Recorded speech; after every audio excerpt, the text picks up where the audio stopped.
Pourquoi le président Félix Tshisekedi a-t-il annoncé l'allègement de l'état de siège? J'ai pris la ferme résolution de conduire, sans atermoiement funeste, mais sans précipitation inconsidérée non plus, les populations des provinces de l'Ituri et du Nord Kivu vers un allègement progressif et graduel du régime de restriction de l'état de siège. Ce qu'a déclaré le président Antoine Félix Tshisekedi le jeudi 12 octobre lors de son adresse à la nation. Après 2 ans d'état de siège qui n'ont pas permis de rétablir la sécurité dans l'est de la RDC, le chef de l'État a donc annoncé une requalification de sa mesure. En quoi consiste exactement sa décision? À 2 mois du scrutin présidentiel, peut-il espérer en tirer un bénéfice électoral? Bonjour, je m'appelle Henri Pacifique Mayala. Je suis le coordonnateur du baromètre sécuritaire du Kivu KST. Vous écoutez le 41e épisode de la saison 3 de Ponajek, la capsule audio des Bouteli et du groupe d'études sur le Congo de l'Université de New York.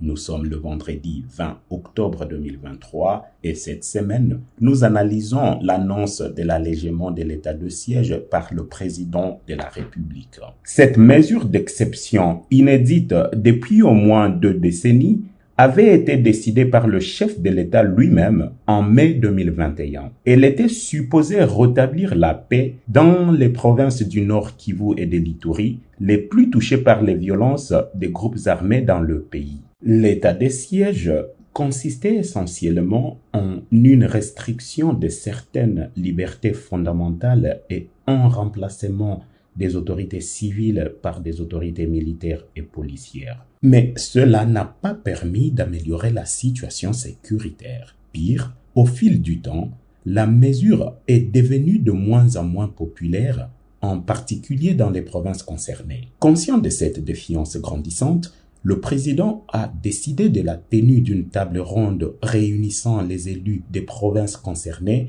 et les forces vives de la nation mi-août. Les participants ont recommandé une levée de l'état de siège. Cette exhortation pouvait représenter un désaveu pour cette mesure emblématique de la présidence Tshisekedi. Le chef de l'État n'a en tout cas pas suivi cette recommandation. Après 2 mois de réflexion, il a finalement annoncé une mesure présentée comme intermédiaire, celle d'une requalification de l'état de siège. Mais il est difficile de voir en quoi cette décision consiste exactement.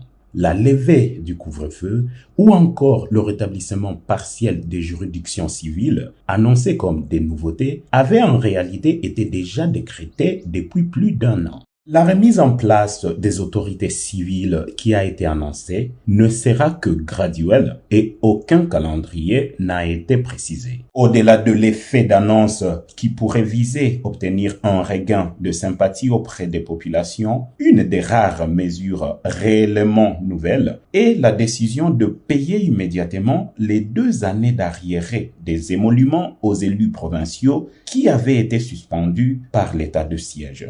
Les arriérés des émoluments pour les députés provinciaux ne sont d'ailleurs pas spécifiques aux seuls élus du Nord Kivu et de l'Ituri. Ceux des 24 autres provinces continuent de faire des sit-in à Kinshasa pour réclamer paiement. Ces décaissements devraient permettre aux élus de ces provinces d'investir dans leur campagne électorale qui doit commencer le mois prochain. Le chef de l'État, qui remettra également en jeu son mandat, espère peut-être que les élus seront reconnaissants. Vous pouvez rejoindre notre fil WhatsApp en envoyant GEC ou Ebouteli au +243 894 110 et 542 pour recevoir Ponajek chaque vendredi sur votre téléphone. À bientôt!